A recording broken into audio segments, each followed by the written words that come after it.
الله نحمده ونستعينه ونستغفره ونؤمن به ونتوكل عليه ونعوذ بالله من شرور أنفسنا ومن سيئات أعمالنا من يهده الله فلا مضل له ومن يضلله فلا هادي له ونشهد أن لا إله إلا الله وحده لا شريك له ونشهد أن سيدنا ومولانا محمدا عبده ورسوله صلى الله تعالى عليه وعلى آله وأصحابه وبارك وسلم تسليما كثيرا كثيرا أما بعد فأعوذ بالله من الشيطان الرجيم بسم الله الرحمن الرحيم وَإِذِ ابْتَلَى إِبْرَاهِيمَ رَبُّهُ بِكَلِمَاتٍ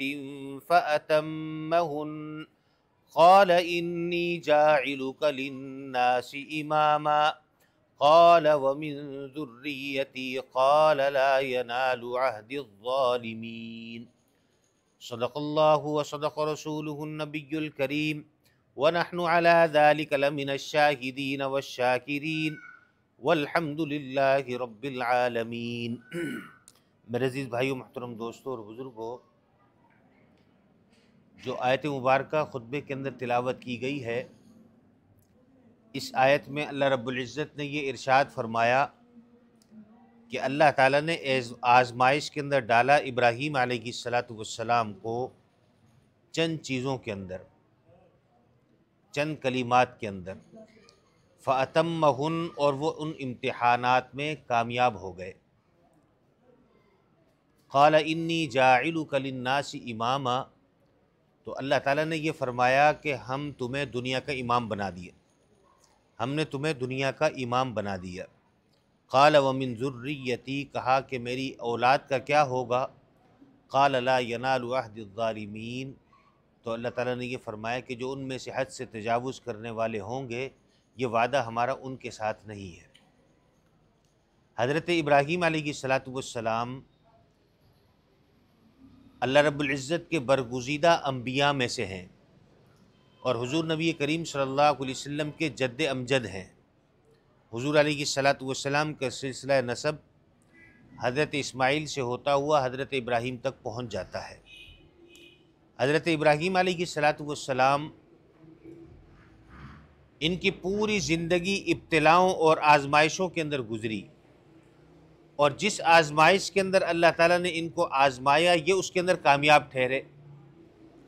کبھی ان سے یہ مطالبہ ہوا کہ بادشاہ وقت کے ساتھ جا کر کے ٹکرا جاؤ، اس کو جا کر کے توحید کی دعوت دو، تو وہاں جا کر کے کھڑے ہو گئے۔ کبھی کہا گیا کہ اپنا وطن، اپنا گھر بار سب چھوڑ دو، تو وہ چھوڑ کر چلے گئے۔ کبھی ان سے یہ کہا گیا کہ اپنی بیوی اور بچوں کو لق و دق صحرا میں لے جاؤ، تو وہاں جا کر ان کو چھوڑ کر کے آ جاؤ، وہاں چھوڑ کر کے آ گئے۔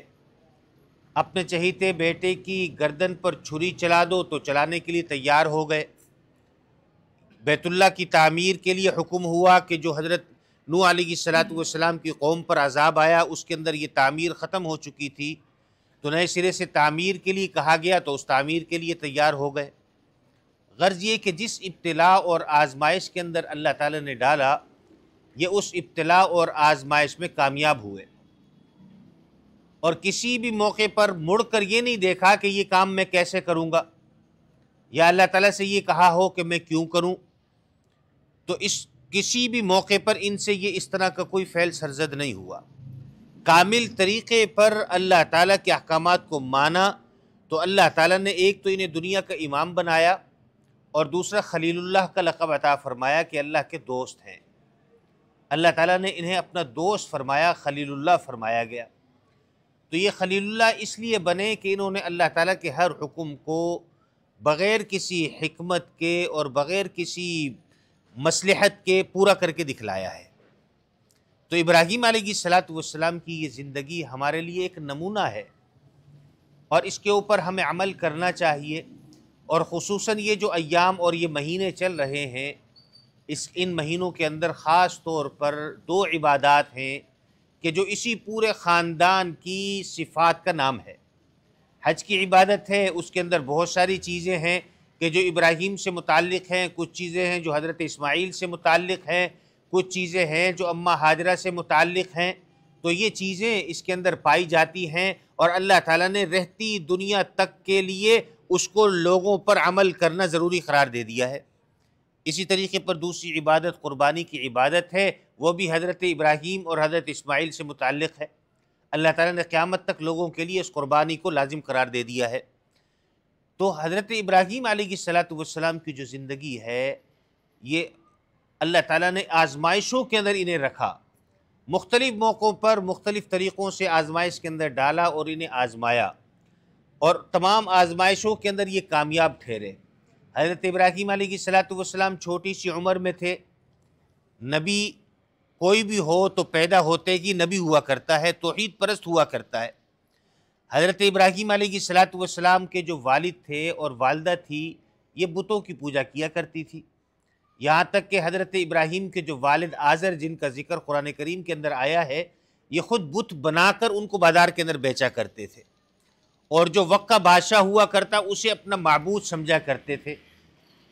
تو نمرود ان کا آقا اور اسے وہ خدا کا درجہ دیا کرتے تھے، اور اس کے ساتھ ساتھ معبودان باطل کی پرستش کیا کرتے تھے. لیکن ابراہیم علیہ السلام یہ جب چھوٹے بچے تھے، جھولے کے اندر تھے، تو انہوں نے رات کی تاریکی کے اندر ستارے کو دیکھا، اور اس کی طرف دیکھ کر کے مخاطب ہوئے کہ یہ میرا رب ہے. لیکن جب دیکھا کہ یہ ستارہ کچھ وقت رہا پھر گم ہو گیا، کہا نہیں، یہ جو غائب ہونے والی چیز ہے یہ رب نہیں ہو سکتا. تھوڑی دیر گزری کہ چاند نکل آیا، تو کہنے لگے کہ ہو سکتا ہے کہ یہ رب ہو. لیکن چاند بھی ایک وقت تک رہا پھر یہ گم ہو گیا. کہا نہیں، جو غائب ہونے والی چیز ہو یہ رب نہیں ہو سکتی. اور اسی طریقے پر پھر جب دن آیا، سورج نکلا، تو کہنے لگے ہادہ ربی ہادہ اکبر، کہ یہ تو بہت بڑا ہے، یہی رب ہو سکتا ہے. لیکن جب شام ڈھلی تو سورج یہ بھی گم ہو گیا. کہا نہیں، جو چیز غائب ہو جائے یہ رب نہیں ہو سکتی. جب ذرا بڑے ہوئے تو اپنی ماں سے سوال کیا کہ اماں جی مجھے یہ بتلائیے کہ میرا رب کون ہے. تو ماں نے کہا کہ بیٹا میں تمہیں کھلاتی ہوں پلاتی ہوں، میں تمہاری رب ہوں، تمہاری پرورش میں کر رہی ہوں، میں تمہاری رب ہوں. کہا اماں جی یہ بتلائیے کہ آپ مجھے کھلاتی پلاتی ہیں، آپ میری رب ہیں، تو آپ کا رب کون ہے؟ مجھے آپ نے کھلایا پلایا، آپ میری رب بن گئی، تو آپ کو بھی تو کوئی کھلاتا پلاتا ہے، تو آپ کا رب کون ہے؟ تو کہنے لگی کہ میرا رب جو ہے وہ تمہارا باپ آزر ہے، میں تمہیں کھلاتی پلاتی ہوں تو میں تمہاری رب ہوں. یہ آزر مجھے کھلاتا جلاتا ہے، میں جو کھلاتا پلاتا ہے تو یہ آزر رب ہے. اچھا ٹھیک ہے، مجھے آپ نے کھلایا پلایا، میری رب بن گئی. آپ کو میرے باپ آزر نے کھلایا پلایا، وہ آپ کا رب بن گیا، تو آخر کوئی آزر کو بھی کھلاتا پلاتا ہوگا. آزر کا رب کون ہے؟ تو ماں نے کہا کہ بیٹا آزر کا رب جو ہے وہ نمرود بادشاہ ہے. بادشاہ اپنی پوری رعایا کو کھلاتا پلاتا ہے، تو اس کا رب وہ ہے. تو کہا ٹھیک ہے، مجھے آپ نے کھلایا پلایا، آپ میری رب ہیں، اور آپ کو میرے باپ آزر نے کھلایا پلایا، وہ آپ کے رب ہیں، اور آزر کو وقت کے بادشاہ جو نمرود ہے وہ کھلاتا پلاتا ہے، وہ رب ہے. تو اب مجھے یہ بتلاؤ کہ یہ جو نمرود بادشاہ ہے، ہمارا آقا ہے سب کا، اس کا رب کون ہے؟ اس کو بھی کوئی کھلاتا پلاتا ہوگا. تو کہا بھئی وہ تو بہت بڑا آدمی ہے، بادشاہ ہے، اس کا بھلا کہاں سے کوئی رب ہو سکتا ہے؟ تو اس کا کوئی جواب نہ دے سکی. اور شام میں جب آزر یہ گھر پر آئے تو ماں نے اس کو پوری قصہ سنایا کہ یہ بچہ تو بڑی عجیب عجیب باتیں کر رہا ہے، اسی طریقے پر اس نے آج سوال کیے. تو باپ نے کہا سن کر کہ یہ اس لیے عجیب عجیب باتیں کرتا ہے کہ یہ گھر میں فارغ رہتا ہے، لہذا میں ایسے کروں گا، کل اسے اپنے ساتھ لے جاؤں گا. کہاں لے جاؤ گے؟ کہا میں اپنے کاروبار کے لیے ساتھ لے جاؤں گا، میں بھی بت بیچوں گا، یہ میرے ساتھ بتوں کو بیچے گا. چنانچہ وہ اسے لے گئے، دوسرے دن اپنے ساتھ لے گئے، کچھ بت اپنے اوپر لاد لیے، کچھ اس ابراہیم پر لاد لیے چھوٹے بچے پر، اور راستے کے اندر پھیری لگا رہے ہیں، چکر لگا رہے اور آواز لگا رہے ہیں بھائی جس نے جو معبود لینا ہو وہ مجھ سے آ کر کے خرید لے، اچھے داموں پر، سستے داموں پر میں آپ کو دے رہا ہوں. تو یہ آوازیں لگانا شروع کی اور چکر لگانا شروع کیا گلی کے اندر، باہر محلے کے اندر، اور یہ آوازیں لگانا شروع کی. پیچھے حضرت ابراہیم چلے آ رہے ہیں, کچھ بت انہوں نے بھی لادے ہوئے ہیں, اور وہ آواز لگا رہے ہیں کہ یہ میرا باپ جھوٹ بول رہا ہے, یہ جھوٹے معبود اٹھائے گھوم رہا ہے, جس کی مرضی ہو لے لو, یہ کسی کام کے نہیں ہے. باپ نے مڑ کر دیکھا, کہا بیٹا یہ تو تم میرا کاروبار چوپٹ کرنے کے لیے نکل پڑا ہے, میں تو کاروبار کے لیے نکلا ہوں اور تو میرا کاروبار ختم کرنا چاہتا ہے. تو کہا کہ اپنے باپ سے کہا کہ پھر یہ جو کسی کو نہ کوئی نفع پہنچا سکتے ہیں نہ نقصان پہنچا سکتے ہیں تو تم ان کی عبادت کیوں کرتے ہو؟ تو باپ نے کہا چپ کر جاؤ, اور خاموش ان کو کرا دیا. اور جب ان کے سوالات بڑھ گئے تو بڑھنے کے بعد ایسا ہوا کہ قوم والے جو ہیں یہ سال کے اندر ایک میلے کے اوپر جایا کرتے تھے, سالانہ ان کا میلہ ہوتا تھا, اور ایک جگہ سب قوم والے جمع ہوتے اور وہاں جمع ہو کر مختلف قسم کے کھیل تماشے ہوتے, چیزوں کو خریدا اور بیچا جاتا. تو وہاں پر ایک میلہ لگا کرتا تھا. تو سالانہ میلے کے اندر تمام لوگ چلے گئے, ابراہیم گھر پر رہ گئے. اب جب یہ وہاں گئے ہوئے تھے تو یہ قوم کا جو عبادت خانہ تھا جس میں معبود رکھے ہوئے تھے اس کے اندر چلے گئے, اور جانے کے بعد کسی کا ناک کاٹا, کسی کا کان کاٹا, کسی کا ہاتھ کاٹا, کسی کا پاؤں کاٹ دیا, سب کو کاٹ پیٹ کر رکھ دیا.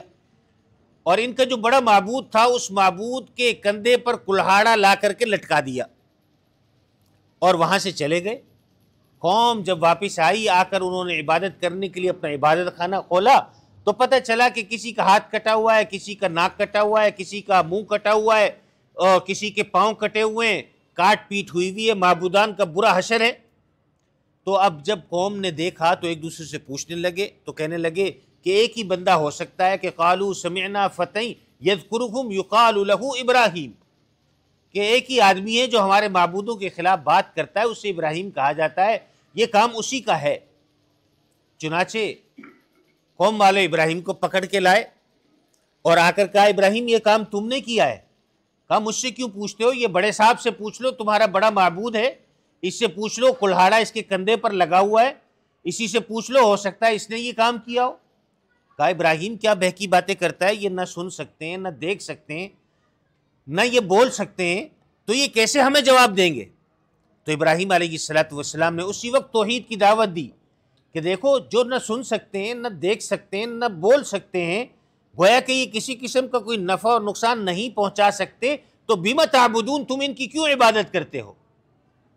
تو قوم والے بالکل بے بس ہوئے اور پکڑ کر اس کو بادشاہ نمرود کے پاس لے آئے, بادشاہ وقت کے پاس لے کر کے چلے گئے, اور جا کر کے اس سے یہ سوال کیا اور پوچھا, اور جا کر کے اس کو بتلایا کہ بھائی یہ ابراہیم ہے, اس کی یہ کارستانی ہے, اور اس نے اس طریقے پر ہمارے معبودان باطل کا بیڑا غرق کر دیا.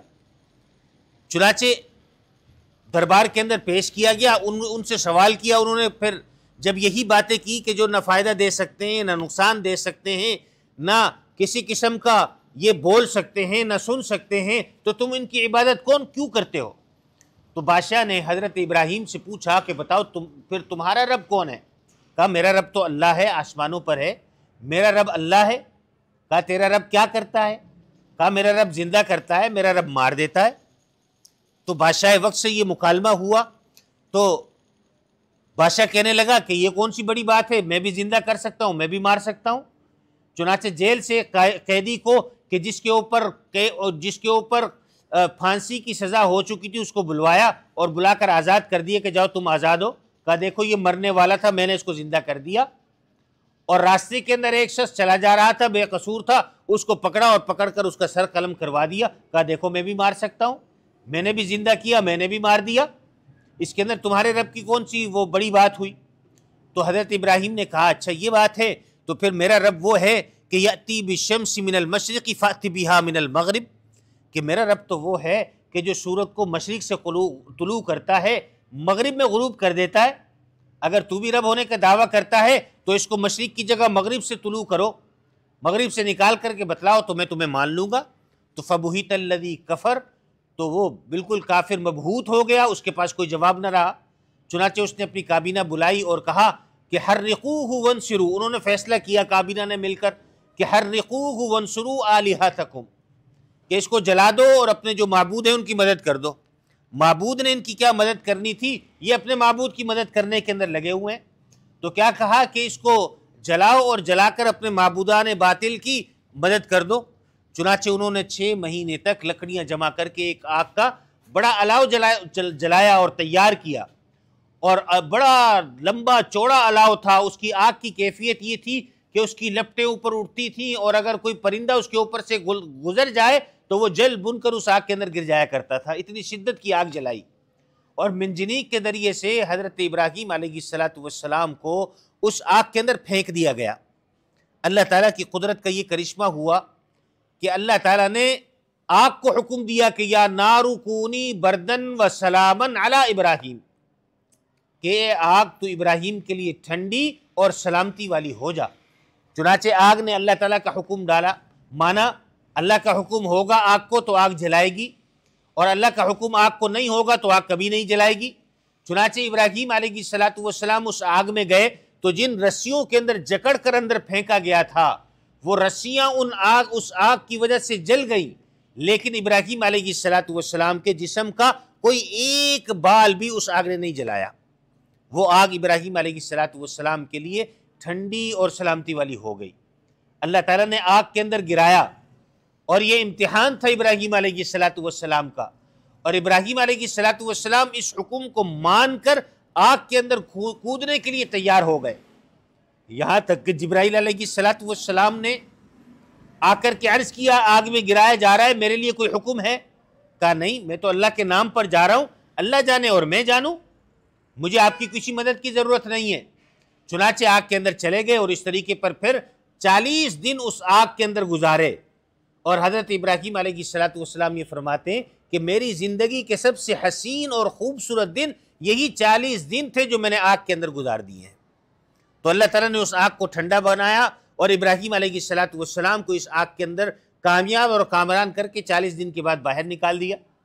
اور پھر اس کے بعد ابراہیم علیہ السلام کا اگلا امتحان شروع ہوا کہ ان کو اپنے والدین کو چھوڑنا پڑا، اپنے ملک اپنے شہر کو چھوڑنا پڑا، اور یہاں سے یہ ہجرت کر کے اکیلے چلے گئے، شام کے اندر جا کر کے آباد ہو گئے، فلسطین کے علاقے کے اندر جا کر کے آباد ہو گئے۔ اللہ تعالیٰ بیت المقدس کو آزادی عطا فرمائے، تو اس جگہ پر جا کر کے آباد ہو گئے۔ اور پھر وہاں سے اللہ تعالیٰ نے یہ حکم دیا، بی بی ہاجرہ جو ان کے ساتھ تھی، اور ان کے ہاں بڑھاپے کی حالت کے اندر بچہ پیدا ہوا جسے ہم حضرت اسماعیل کے نام سے جانتے ہیں، 70-80 سال کی عمر ہے، اس عمر کے اندر اللہ تعالیٰ نے اولاد عطا فرمائی، بڑھاپے کی حالت کے اندر اولاد ملی۔ اور پھر اللہ تعالیٰ کی طرف سے یہ حکم ہوا کہ یہ جو گود کے اندر بچہ ہے اسے بھی لو، اور حضرت ہاجرہ کو بھی لو، اور انہیں لے جا کر کے وادی غیر ذی زرع کے اندر لے جا کر کے چھوڑ دو۔ اور وادی غیر ذی زرع جس کا ذکر قرآن کریم کے اندر ربنا انی اسکنت من ذریتی بواد غیر ذی زرع عند بیتک المحرم، بیت اللہ حرام کے نزدیک یہ آبادی تھی، یہ آبادی نہیں تھی بلکہ جگہ تھی، ویران جگہ تھی، اور یہاں پر جو خانہ کعبہ تھا طوفان نوح کی وجہ سے منہدم ہو چکا تھا، اس کے نشانات بھی ختم ہو گئے تھے، اور تو وہ چٹیل ایک میدان تھا اور پہاڑ تھے، اور ان پہاڑوں پر نہ پینے کے لیے پانی تھا اس وقت، اور نہ ہی کھانے کے لیے کوئی اور چیز موجود تھی، اور نہ ہی کوئی وہاں پر اور انسان وہاں پر موجود تھا۔ اللہ تعالیٰ نے کہا وہاں لے جا کر کے چھوڑ دو۔ اب ابراہیم علیہ السلام نے ان دونوں کو اٹھایا، لے جا کر وہاں پر چھوڑا اور چل پڑے۔ اما ہاجرہ نے کہا ابراہیم کہاں چھوڑ کر کے جا رہے ہو؟ کوئی جواب نہیں دیا کہ میرے رب کا حکم ہے چھوڑ کر آنا ہے تو میں چھوڑ کر کے جا رہا ہوں، لیکن ان کو بتایا کچھ نہیں، خاموشی کے ساتھ چلے جا رہے ہیں۔ تو اما ہاجرہ نے کہا کہ ابراہیم آج تک تم نے اللہ کی مرضی کے خلاف کوئی کام نہیں کیا، یہ بھی کام اللہ کی مرضی کے مطابق ہے، تو ایسی صورت کے اندر تھوڑا سا سر کو ہلا دیا کہ مجھے اللہ کا حکم ہے تو میں چھوڑ کر کے چلا جاؤں، زبان سے کوئی جملہ نہیں کہا۔ چنانچہ وہاں پر چھوڑ دیا اور چھوڑ کر چلے گئے۔ اما ہاجرہ نے کہا کہ ابراہیم اگر یہ اللہ کی مرضی ہے تو مجھے اللہ کی ذات پر بھروسہ ہے کہ اللہ تعالیٰ کبھی ہمیں ضائع نہیں کریں گے، لہذا آپ چلے جائیے۔ چنانچہ یہ وہاں پر رہ گئے، اور اب یہاں پر پانی کی تلاش شروع ہوئی، پانی کی تلاش کرنے لگی اما ہاجرہ، پانی وہاں پر موجود نہیں تھا، تو اس سے صفا مروہ 2 پہاڑیاں وہاں پر ہیں، تو ان کے درمیان میں حضرت اسماعیل کو لٹایا۔ اب پانی کی تلاش کے اندر کبھی صفا سے مروہ کی طرف جا رہی ہیں، اور کبھی مروہ سے صفا کی طرف جا رہی ہیں، پہاڑی کے اوپر چڑھتی ہیں کہ دور سے کچھ نظر آ جائے، پانی کے آثار نظر آ جائیں، یا کوئی زندہ انسان وہاں پر نظر آ جائے، میں پانی لوں، میرا بچہ بلک رہا ہے، رو رہا ہے، پانی کی پیاس سے وہاں پر تڑپ رہا ہے۔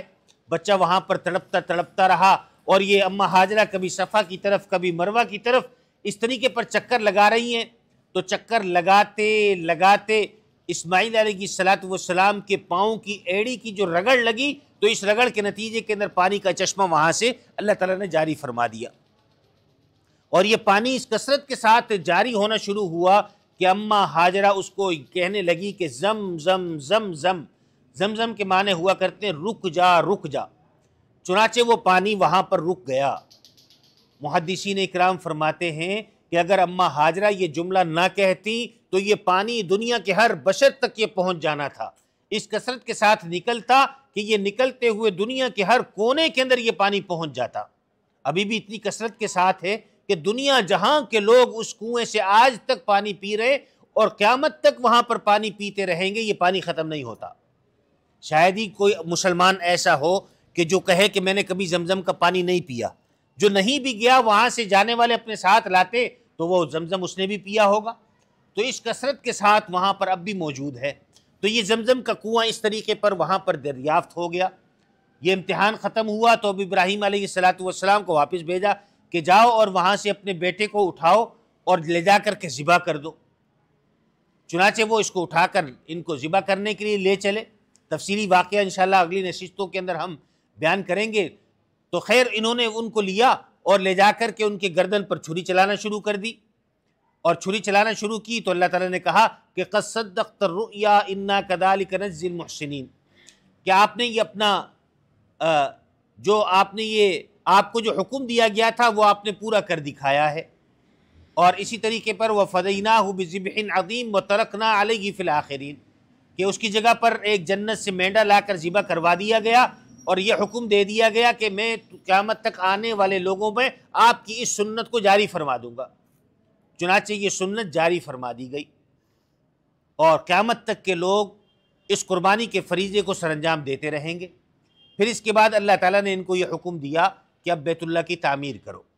چنانچہ انہوں نے حضرت اسماعیل علیہ السلام کے ساتھ مل کر وَإِذْ يَرْفَعُ إِبْرَاهِيمُ الْقَوَاعِدَ مِنَ الْبَيْتِ وَإِسْمَاعِيلُ، ان دونوں نے باپ بیٹے نے مل کر کہ وہاں پر جہاں پر کوئی سہولت موجود نہیں تھی، کوئی سامان موجود نہیں تھا، دونوں باپ بیٹوں نے مل کر اللہ تعالیٰ کا حکم تھا وہاں پر کھڑے ہو کر بیت اللہ کی تعمیر نئے سرے سے فرمائی۔ جبرائیل علیہ السلام آئے اور وہاں پر آ کر انہوں نے نشاندہی کی کہ اس جگہ پر کعبۃ اللہ بنانا ہے۔ چنانچہ ان نشانات کے اوپر ابراہیم علیہ السلام نے اسماعیل علیہ السلام کے ساتھ مل کر خانہ کعبہ کی تعمیر فرمائی۔ اس کے بعد اللہ تعالیٰ نے یہ ارشاد فرمایا کہ وَإِذِ ابْتَلَىٰ إِبْرَاهِيمَ رَبُّهُ بِكَلِمَاتٍ فَأَتَمَّهُنَّ قَالَ إِنِّي جَاعِلُكَ لِلنَّاسِ إِمَامًا، کہ ہم نے ابراہیم علیہ السلام کو چند چیزوں کے اندر آزمایا اور وہ آزمائش کے اندر پورے اترے۔ انی جاعلک للناس اماما، اللہ تعالیٰ نے فرمایا کہ ہم نے تمہیں دنیا کا امام بنا کر کے کھڑا کر دیا ہے۔ آج بھی ہم محمد صلی اللہ علیہ وسلم کی امت والے ملت ابراہیمی کی پیروی کرنے والے ہیں۔ قرآن کریم کے اندر اللہ تعالیٰ نے واضح ارشاد فرمایا کہ وَاتَّبِعْ مِلَّةَ إِبْرَاهِيمَ حَنِيفًا، کہ آپ ابراہیم علیہ السلام کا جو مذہب ہے، جو مسلک ہے، اس کی پیروی کرو۔ اگر اس کی پیروی نہیں کرو گے تمہاری نجات نہیں ہوگی۔ آج قربانی ابراہیم علیہ السلام کی سنت اور طریقہ سمجھ کے ہم کرتے ہیں، اور اسی طریقے پر ہمارے جو حج کے افعال ہیں، خانہ کعبہ کے گرد چکر لگانا اور اسی طریقے پر صفا مروہ کے درمیان سعی کرنا، یہ وہی سعی ہے جو پانی کی تلاش کے اندر اماں ہاجرہ چل رہی تھی، انہی کی سنت کو زندہ کر دیا۔ اسی طریقے پر مینا کے میدان کے اندر جا کر کے جمع ہونا اور وہاں جا کر کے شیطان کو کنکریاں مارنا، یہ شیطان آ کر کے ابراہیم علیہ السلام کو بھٹکا رہا تھا کہ یہ تو خواب ہے، خواب کے اندر بیٹے کو ذبح کرنے کا کہا ہے، یہ حقیقت تو نہیں ہو سکتی، تم کیوں ذبح کرنے جا رہے ہو؟ تو 3 موقعوں پر اس نے اس طرح ان کو گمراہ کرنے کی کوشش کی تو انہوں نے مڑ کر کے پتھر مارے۔ قیامت تک کے لیے اللہ تعالیٰ نے کہا جب تک تم یہاں مینا میں آ کر شیطان کو کنکریاں نہیں مارو گے، ان ستونوں کو نہیں مار لو گے، تمہارا حج ہی نہیں ہو سکتا۔ تو ملت ابراہیمی کی ہم پیروی کرنے والے ہیں۔ مینا کے اندر وہاں مسلمان جمع بھی ہوتے ہیں، وہاں ہی میدان کے اندر جمع ہو کر ہی حاجی اپنی قربانی کرتے ہیں۔ اگر مینا کے میدان سے ہٹ کر اپنی قربانی کریں گے تو حج ضائع ہو جائے گا۔ تو وہاں پر اس سنت کو زندہ کیا جاتا ہے، اور حج کے اندر جتنے بھی افعال ہیں یہ ابراہیم اور ان کے خاندان کے جو لوگ ہیں ان کی کچھ ادائیں ہیں جو اللہ تعالیٰ کو پسند آئی تھی، رہتی دنیا تک کے لوگوں کے لیے ان کو لازم کر دیا گیا ہے۔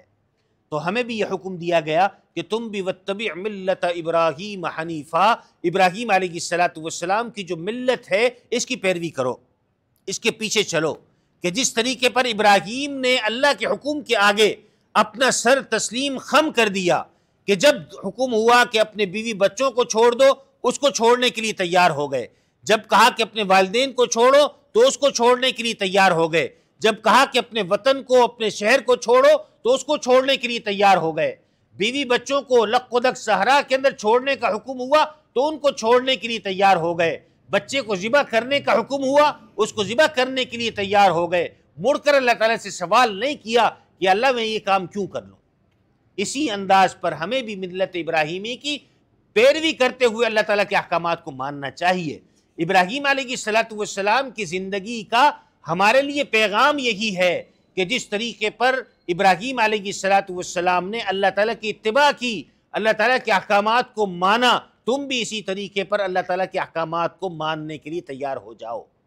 اس وقت حکمت تلاش نہ کرو کہ نماز پڑھنے میں کیا حکمت ہے، وضو کرنے میں کیا حکمت ہے۔ اب وہ لوگ بھی ان باتوں میں بحث کرتے ہیں کہ جو نہ وضو کر رہے ہیں نہ نماز پڑھ رہے ہیں، لیکن وہ اس کی حکمتوں کو تلاش کر رہے ہیں۔ نماز کے اندر سجدہ کرتے ہیں، اس کی کیا حکمت ہے؟ بھائی اللہ تعالیٰ نے حکم دیا، ہم کر رہے ہیں، اس کے اندر ہم حکمت کے قائل نہیں ہیں۔ ہمیں ہمارے رب نے حکم دیا ہے، ہم اس کو ماننے کے لیے تیار ہیں۔ اس نے کہا اس طریقے پر نماز پڑھو تو ہم پڑھتے ہیں، یہ ہے اتباع۔ تو اللہ تعالیٰ کی اتباع اس انداز پر کریں کہ جس انداز پر حضرت ابراہیم علیہ السلام نے اللہ تعالیٰ کی اتباع کر کے بتلائی ہے۔ یہ ابراہیم علیہ السلام کی زندگی کا خلاصہ اور نچوڑ ہے۔ اور ہمیں یہ جو ایام چل رہے ہیں، حج کے ایام ہیں، شوال، ذوالقعدہ، ذی الحج، یہ تینوں مہینے حج کے مہینے ہیں، اور یہ ابراہیم علیہ السلام کی اور ان کے خاندان کی یاد تازہ کراتے ہیں۔